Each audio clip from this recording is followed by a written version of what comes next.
बघण्यासाठी आमच्या चॅनलला सबस्क्राइब करायला विसरू नका। नमस्कार, यवन न्यूज महाराष्ट्रामध्ये आपले सर्वांचे स्वागत आहे। आगामी काळात महाराष्ट्रातील नाशिक त्र्यंबकेश्वर येथे होणाऱ्या कुंभमेळ्याच्या पार्श्वभूमीवर आज दिनांक 1 जून 2025 रोजी बैठक संपन्न झाली। या बैठकीत राज्याचे मुख्यमंत्री देवेंद्र फडणवीस साहेब, गिरीश महाजन, दादा भुसे, नरहरी झिरवाळ, भुजबळ साहेब व 13 आखाड्यांचे महंत उपस्थित होते। या बैठकीत कुंभमेळ्याची सुरुवात व शेवटच्या दिवसाचे सर्व नियोजन कसे करता येईल या विषयावर चर्चा करण्यात आली। अमृत स्नानाच्या तारखाही यावेळी जाहीर करण्यात आल्या। हा कुंभमेळा दरवर्षीपेक्षा जास्त काळ असल्याचेही मुख्यमंत्री यांनी सांगितले। त्यामुळे एकाच तारखेला गर्दी करण्याची गरज नसल्याचे जनतेला आवाहन करण्यात आले। कुंभमेळ्याचे 31 ऑक्टोबर 2026 रोजी ध्वजारोहण होणार असल्याची तारीखही जाहीर करण्यात आली असून या काळात 42 ते 45 पर्व स्नान आहे। हा कुंभमेळा 24 जुलै 2028 पर्यंत सुरू राहणार असल्याचेही सांगण्यात आले आहे। त्र्यंबकेश्वर आणि नाशिक जो कुंभमेळा वेगवेगळ्या कामाच्या निविदा या आपण काढलेल्या आहेत, त्यातल्या काही स्टेजवर आहेत, जवळपास वाहती राहिली पाहिजे याकरताही आपले जलसंपदा मंत्री एक चांगली योजना तयार केलेली आहे। त्याला जो काही साधू ग्रामची जागा आहे ती जागा अधिग्रहित करण्याचा विषय असेल, हे सर्व विषय आता आपण मार्गी लावलेले आहेत। ते विविध टप्प्यांमध्ये या ठिकाणी आहेत आणि यासोबत आज जी काही साधू संतांनी मागणी केली त्याची नोंद आपण घेऊन आणि बऱ्याच गोष्टींवर त्यांचं एकमत हे आज आपण केलेलं आहे। विशेषतः कुशावर्तावर जी गर्दी होते त्याची जागा फार कमी आहे त्र्यंबकेश्वरला, त्यामुळे तिथे काय पर्यायी व्यवस्था करता येईल या संदर्भातही बऱ्यापैकी एकमत आज झालेलं आहे, जेणेकरून कुठल्याही प्रकारची स्टॅम्पिडची वेळ ही त्या ठिकाणी येणार नाही अशा प्रकारचा आपला प्रयत्न आहे।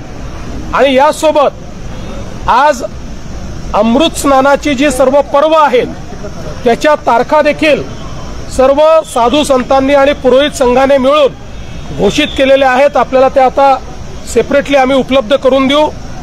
यावेळी सुदैवाने खूप मोठ्या प्रमाणात पर्वाच्या तारखा उपलब्ध आहेत, त्यामुळे कुठल्या तरी एकाच तारखेला खूप गर्दी करण्याची आवश्यकता पडणार नाही। यावेळेचा जो आपला सिंहस्थ कुंभमेळा आहे हा नेहमीपेक्षा जास्त काळ चालणार आहे, त्यामुळे जास्त पर्वणी या ठिकाणी आहे आणि म्हणून मला असं वाटतं की जी काही भाविकांची गर्दी आहे त्याचं योग्य नियोजन हे आपल्याला करण्याची संधी त्यात मिळालेली आहे। निश्चित केली होती, आता ती अधिग्रहित करायची आहे। त्याच्या अधिग्रहणाचा जो प्रस्ताव आहे तो आता अंतिम टप्प्यामध्ये आहे, त्याला लवकरच मान्यता देऊ। जॉईंट मेजरमेंट वगैरे सगळ्या गोष्टी पूर्ण झालेल्या आहेत, त्याला मान्यता दिल्यानंतर ते काम पूर्ण होईल। प्राधिकरणाला मान्यता मिळालेली आहे, त्याचं गठन हे आता आम्ही लवकरात लवकर करणार आहोत। एसटीपी प्लॅनचं विशेष काम करावं लागणार आहे।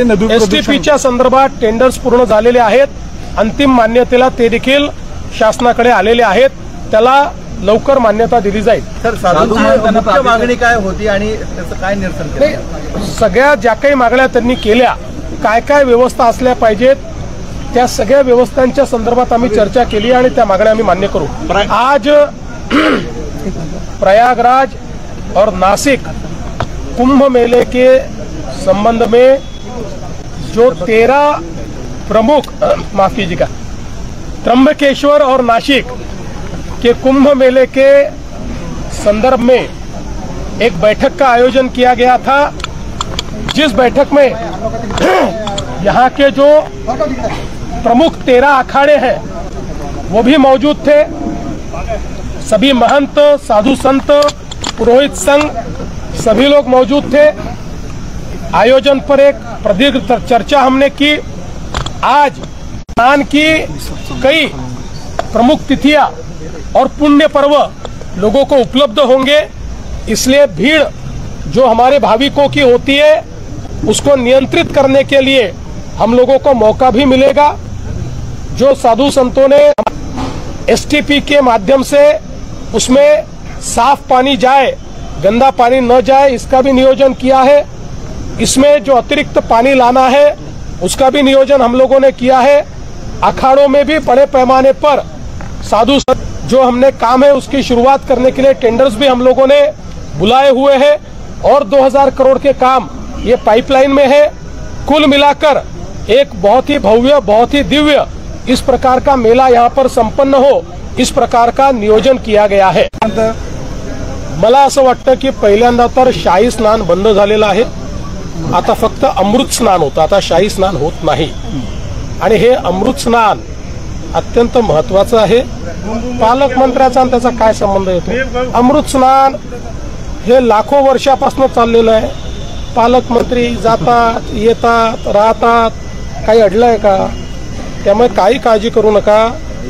कुंभ मंत्री आहेत, ते सगळं करतील, सोबत बाकीचे आमचे मंत्री आहेत। या जिल्ह्यामध्ये गिरीश भाऊ कुंभमंत्री म्हणून काम पाहतात, आमचे दादा भुसे आहेत, आमचे नरहरी जिरवळ आहेत, भुजबळ साहेब आहेत आणि कमी पडलो तर आम्ही पण आहोतच ना।